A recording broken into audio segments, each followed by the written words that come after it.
사람들은 흔히 자유라는 주제를 청소년이나 젊은 세대의 이야기라고 생각하지만 사실 중년 이후야말로 더욱 중요한 주제입니다. 40대가 넘으면 호르몬 변화와 함께 성욕의 패턴도 달라지고 관계의 빈도 역시 자연스럽게 변합니다. 바로 이 시기에 자신의 몸을 새롭게 탐험하는 자기만의 시간이 필요해지는 겁니다. 먼저 중년 남성의 경우를 살펴보겠습니다.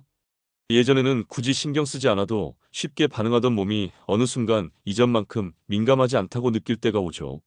어떤 분들은 성생활 자체를 줄이고 어떤 분들은 오히려 혼자만의 시간을 늘려서 조절력을 기릅니다. 흥미로운 사실은 미국 비뇨기과학회에서 발표한 연구 결과인데요.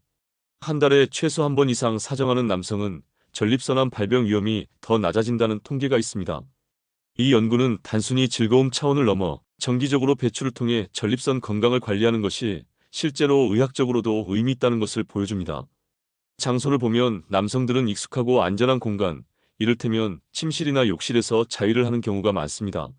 습관적으로 빠르게 끝내는 경우가 흔하지만 오히려 시간을 충분히 들이고 다양한 리듬과 압박, 손동작의 변화를 연습하는 것이 훨씬 좋습니다.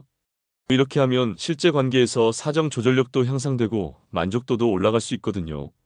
여성들은 사회적인 시선과 편견 탓에 자신을 탐험해본 경험이 적은 분들이 많죠. 하지만 중년 여성에게 자위는 단순한 쾌락이 아니라 자기 관리라는 것을 아시나요? 여성의 자위는 질과 골반 근육을 건강하게 유지하고 건조함이나 통증을 예방하며 여성 호르몬 변화로 인한 자신감 저하를 완화하는 역할까지 합니다. 침실뿐 아니라 샤워실, 욕조처럼 몸이 편안히 풀리는 공간에서 시도하면 훨씬 자연스럽습니다.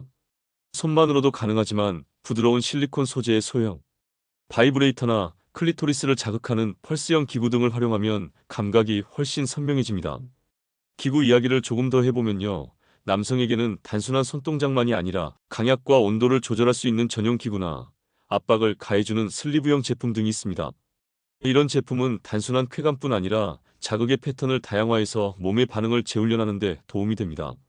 여성용 기구는 클리토리스 자극 전용, 삽입형 혹은 두 기능을 모두 지원하는 제품까지 다양한데 중년 여성분들이라면 너무 강한 자극보다는 부드러운 제품을 권장합니다. 이런 기구들은 단순히 혼자 쓸 수도 있지만 배우자와 함께 사용하면 관계의 긴장감과 대화를 되살리는 도구가 되기도 합니다. 예를 들어 이런 부부가 있다고 해봅시다. 결혼 15년 차, 일 때문에 지쳐 관계가 뜸해진 부부. 어느 날 아내가 우연히 여성 건강 잡지를 보고 자기 몸을 먼저 알아야 관계도 살아난다는 기사를 접합니다. 거울 앞에서 조심스럽게 자신의 몸을 관찰하고 부드러운 소형 기구를 사용해보죠. 처음엔 어색하지만 시간이 지나면서 그녀는 어떤 속도와 어떤 부위에 민감한지 차근차근 알게 됩니다. 남편 또한 혼자만의 시간을 가지며 전용 슬리브 제품으로 감각을 되살립니다. 어느 날 두 사람은 서로의 변화를 공유하고 예전보다 훨씬 편안하고 깊이 있는 관계를 나누게 되죠. 단순한 자위 경험이 부부관계 개선으로 이어지는 사례입니다. 빈도에 대해서도 자주 묻는 질문이 있습니다. 하루에 한 번이든 일주일에 한 번이든 정답은 없습니다. 중요한 건 억지로 줄이거나 늘리는 게 아니라 몸의 신호에 귀를 기울이고 본인이 만족스러운 리듬을 유지하는 것입니다.